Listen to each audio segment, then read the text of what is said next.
Master জানে আলম সাহেবকে ওনার खूब मूल्यवान समय दिए हमारे काছে नया वीडियो आबार बनाता है जी कैसे एक लोग का बात शेष होगा हाँ, और एक लोग का तो हमारे गौरव भगवानपुर बासिर गौरव मेदिनीपुर बासिर गौरव विख्यात इंग्लिश टीचार उनाके অন্তঃস্থ থেকে আমি ধন্যবাদ জানাচ্ছি যে উনি আমাদের খুব সহযোগিতা করেছেন এই মুহূর্তে আমাদের স্টেজে আছে।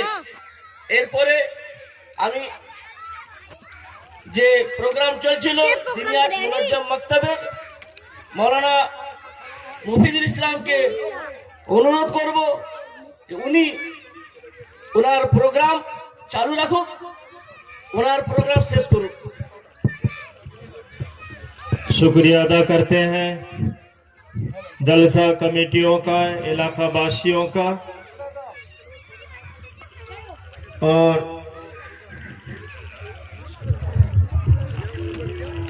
ढेर सारे प्रोग्राम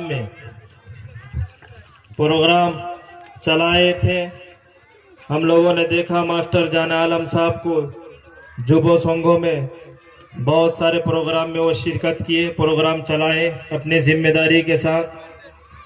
कुछ दिन पहले देखा एनआरसी एनपीआर का विरोध में जो प्रोग्राम हुआ था शहीद बेदी में, वहाँ भी जो है उन्होंने अपना कीमती तकरीर पेश किए थे।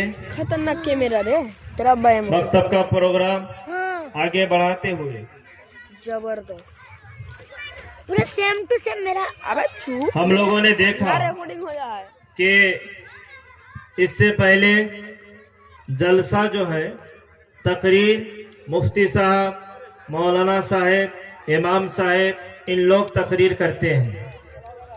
हमारे जो एक किताब के अंदर 14 सब्जेक्ट हैं, उन्होंने जो है एक सब्जेक्ट ये है कि तकरीर।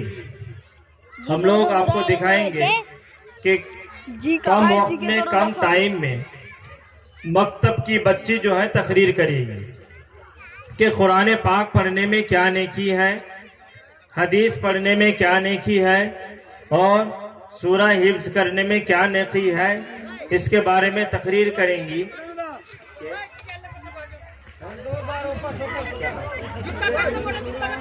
रानी खातून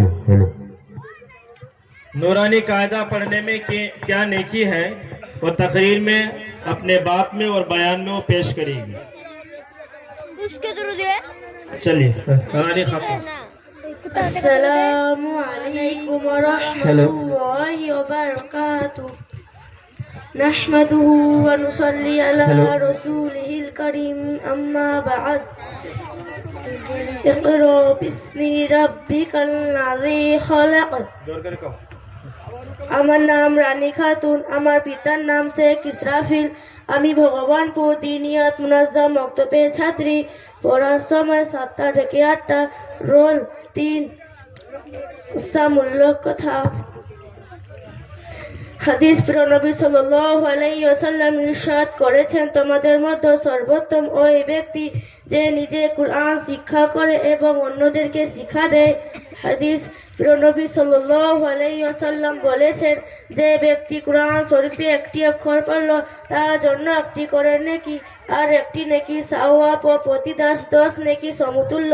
কুরআনের কারিমে আল্লাহ তাআলার কিতাব তা শিক্ষা করা, পাঠ করা, তার উপর আমল করা অনেক বড় ইবাদত এবং সওয়াবের কাজ, কল্যাণ ও বরকতের মাধ্যম। এই জন্য সকলের উচিত কুরআন শরীফ শেখা এবং শুদ্ধ করে পড়ার চেষ্টা করা। अस्सलामु अलैकुम व रहमतुल्लाहि व बरकातुहू। माशाअल्लाह।